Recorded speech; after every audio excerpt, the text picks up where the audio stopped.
always thought if we could somehow just see the germs around us, everyone would be a lot more careful and we'd get sick way less. Unfortunately, that's still not possible, so I did the next best thing by running a day-long experiment in this 3rd grade classroom. I found this powder called Glow Germ, and just like real germs, when it's on your hands, you can't see it.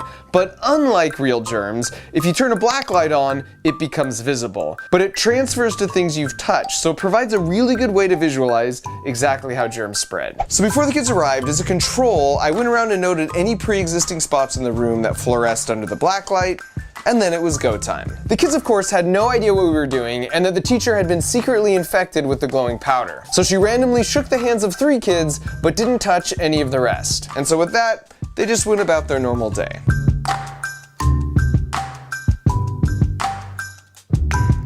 At break, I did choose one random student and he agreed to letting me put some of the powder on his hands too. And then 2 hours later at lunchtime, I checked the results. Remember, everything you see here started with just the teacher and one student having a little of that powder on their hands. And because my flashlight can only illuminate one spot at a time, I used Photoshop to better visualize our observations of where germs were left behind, including on the other kids. Uh-oh, we're pretty hot over here. Oh, right here. And they were actually pretty diligent about washing their hands. This was the desk of the kid that was infected. And what's crazy is that germs could live on a hard surface like this for up to 9 days. And so you can see how important it is to disinfect the things a sick person regularly touches. For example, this was the phone of the teacher in the experiment. Even if you wash your hands really often, if you immediately pull out your phone, a lot of those germs just go right back on your hands. Think about when the last time was that you cleaned your phone. My friend Joanne at the Wall Street Journal recently demonstrated you can clean your phone with an antibacterial wipe every day for at least a year, and it doesn't affect the oleophobic coating at all. And this hopefully gives you a better mental model of why it's really important to wash your hands or use hand sanitizer after being at places like this, or this, or this, or this. Cleaning commonly touched surfaces is important because even if a virus is spread through airborne transmission, those tiny droplets don't stay in the air for long. Then they land on surfaces waiting to be touched by our hands. Which raises an important point. The ultimate defense against catching a virus is just don't touch your face. Your eyes, nose, and mouth are like the single weak spot on the Death Star when it comes to viruses. That's the only way they can get in to infect you. But as you can see here, not touching your face is easier said than done. And before you think, yeah, well that's just kids for you, this was what the teacher's face looked like at the end of the day, and she said she tried extra hard to remember not to touch her face. I found this result fascinating, so I put the powder on my own hands for a few hours, and I resisted the urge to touch my face so many times that I fully expected I was going to have a perfectly clean face and the moral high ground. And then this is what I saw.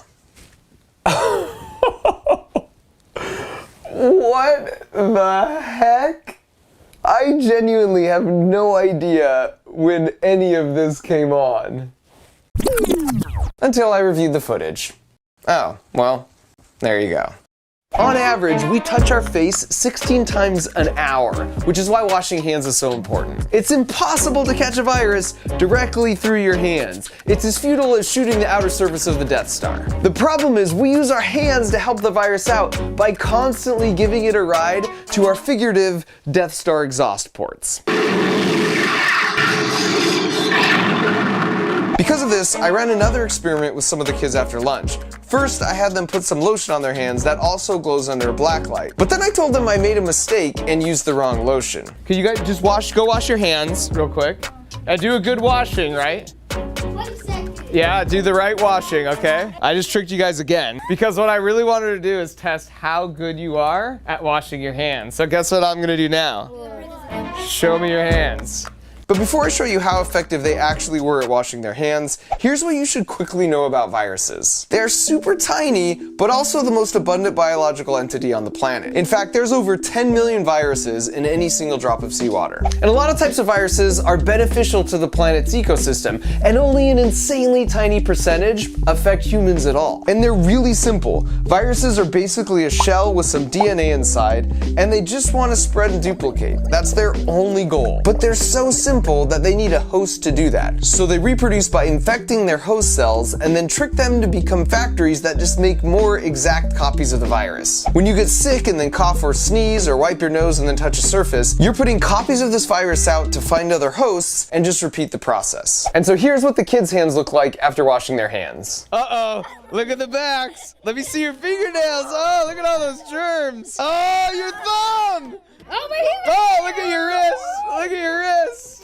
We all sort of have a habitual way of washing our hands. So once again, I tried this myself using the typical quick way I do it in my muscle memory. Granted, that's better than nothing, but you can see the difference compared to when I was deliberate and took 20 seconds. Which is why it helps to do things like sing the happy birthday song twice, or you could do what I do and follow Brandon Flowers' example. Jealousy turning saints in eager eyes, 'cause I'm Mr. Brightside.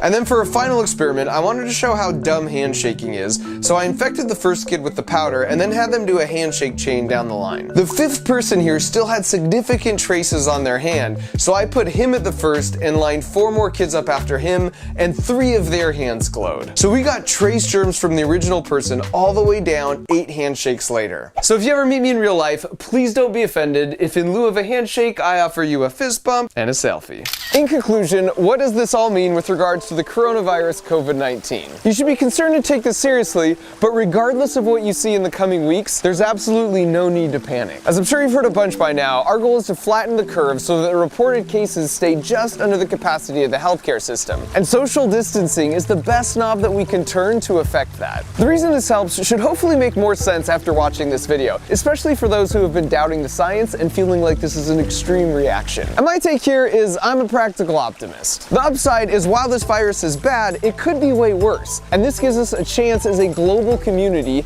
to get some systems and methods in place to handle something potentially even more drastic in the future. Also, maybe it will lead to changing some social norms, like replacing handshakes with fist bumps, or when people are really sick, thinking it's okay to mingle about and go to work. Globally, the normal flu kills anywhere from 1/4 to 500,000 people a year, due in large part to people not practicing good germ hygiene. So if this experience makes people more socially aware of the right precautions to take when they get sick, that will save countless lives for years to come, long after this coronavirus is old news. And make no mistake, this is going to be rough for some more than others, but history has shown that us humans are pretty resilient. These types of things can bring out the worst in us, but they can also bring out the best, most wholesome parts of us, like these Italians practicing their social distancing with an impromptu balcony concert. How we feel about the situation is largely dependent on just which part we choose to focus on. For me, that means being grateful to the heroes in our healthcare system, or the school lunch ladies still providing free lunch for kids who depend on them, or the scientists all over the world who are working tirelessly 7 days a week to create better testing methods and a vaccine. This is going to be a bumpy ride for us, but the economy will eventually bounce back, as it always does, and we'll be better off as a global community for having gone through this. Again, take this seriously, but there's absolutely no need to panic. We totally got this. While I just so happened to be filming at their school, the principal came over the PA to make an announcement. Because of this virus, we are going to be closing school for 3 weeks.